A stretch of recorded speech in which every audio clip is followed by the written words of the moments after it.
balancing pole is 43 pounds. That's why my hands are falling asleep. Wow.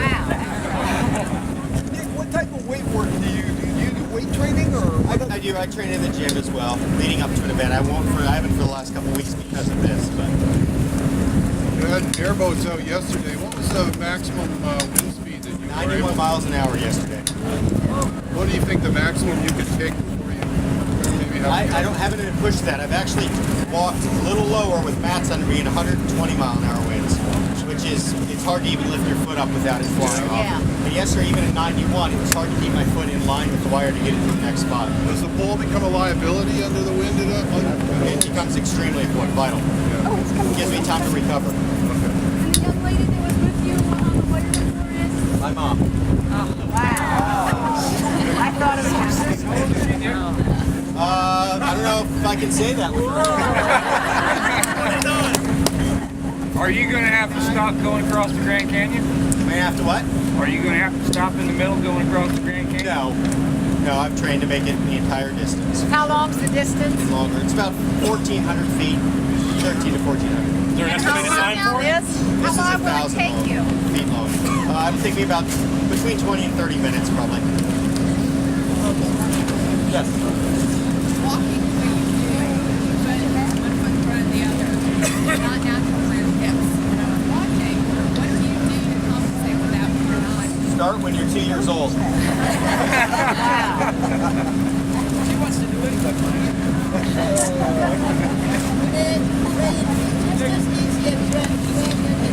Here, I have one. Thank you.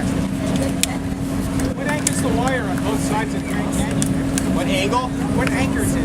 Oh, what anchors it? We actually have micropiles we drilled 12 feet down into the rock.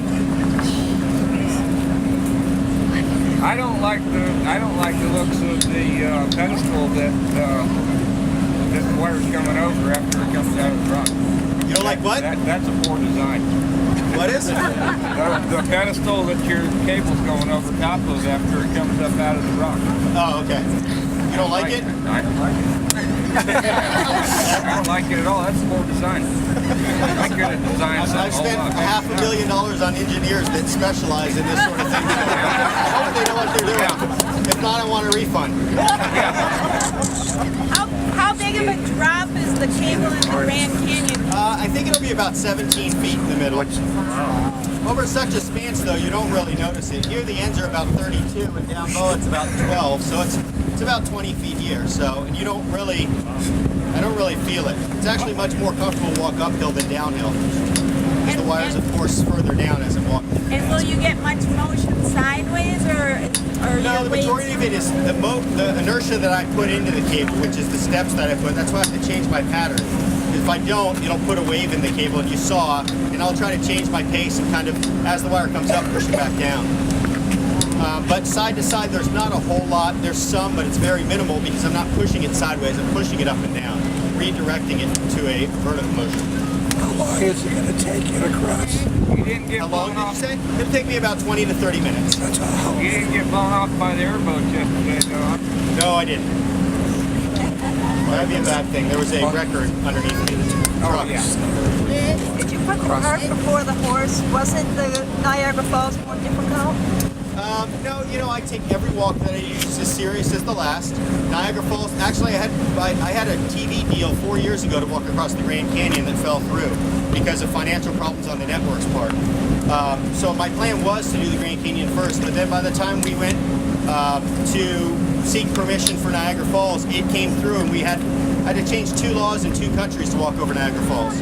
And they only gave me a year time to do it in. So by the time US agreed, I only had 3 months left by the time Canada agreed. So I had to do it before I did this one. But they're all just as dangerous. My great-grandfather did walks around the world, many amazing walks, and he lost his life on one that was about 100 feet high and 200 feet across, very minuscule in comparison to the other walks that he'd done. So they're all just as dangerous as the last, and I respect them all just as much, and train just as much for them. Right, but you're not interested in seeing him this soon. Excuse me? You're not interested in seeing your grandfather this soon.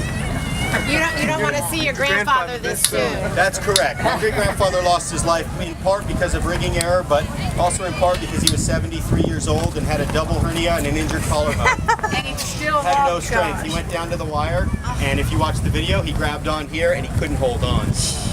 So really it had to do with his physical ability, and because of that we've learned that, you know, there's a time to retire. For sure. What will be after the Grand Canyon? Last time everybody saw you in the circus. Yeah. Okay, I'll tell us on the and you were signing autographs, and I said, Nick, can I touch you? You said, yes, I touched you. Then my son says, don't ever wash your hand, Mom. Well, I hope you did not take his advice. I haven't washed my hand since. Well, you did take his advice. Touch me with your other hand this time. Are you already planning something after the Grand Canyon? I am, and I'll talk about it a bit after that walk on June 23rd on the Discovery Channel. Okay. When I saw your great grandfather walk that wire, Here in Sarasota. is that you ever experienced that? Well, I have, and really I'd say the roughest walk I've ever done is I walked over the Allegheny River in Pittsburgh, Pennsylvania. It was a distance of about 1,400 feet, and it was about 200 feet up. And halfway out it started to rain, and I also didn't wear my shoes. We ordered the cable without any grease, and when we got there it had grease on it. So I chose not to wear my wire shoes, and I walked in socks, and about halfway out it started to rain. And it was rigged very uniquely. It was rigged with our stabilizers only going off one way, because one side was just the water, the other side we had a bridge. So because of that, the wire moved really weird under my feet, and that was probably the hardest walk that I'd ever done.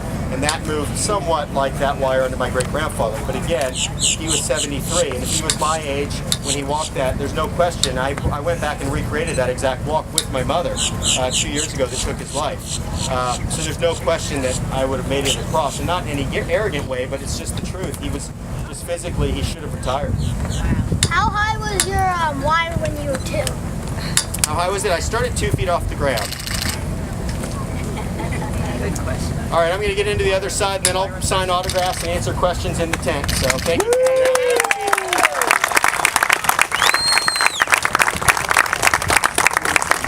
All right, folks, don't forget to stop by the White Tent here. We have t-shirts, you think a Grand Canyon t-shirt, books and food after this.